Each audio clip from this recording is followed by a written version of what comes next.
Eine Überraschung. In Frankreich auch? Ja, okay, aber trotzdem nicht bei mir. In Luxemburg ist nie was.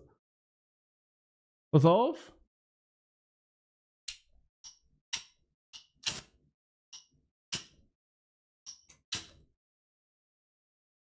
Ich hab Feuer!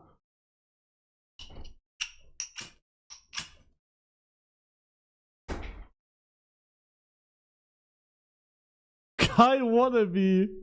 Ja, komm. Digga, wir müssen immer noch das machen, was ich hab immer, ich muss immer noch. Ja, jetzt hat's halt jeder schon wieder gemacht, ne? Jetzt ist auch wieder zu spät. Bro, ich hab könnt ihr euch noch erinnern, Zellout Stream, da hab ich gesagt, dass ich 24 Stunden mal in einem Wald überleben will. On Stream. Das hat davor noch keiner gemacht. Digga, mittlerweile macht das jeder Zweite. Ich bin immer zu spät mit meinen Ideen.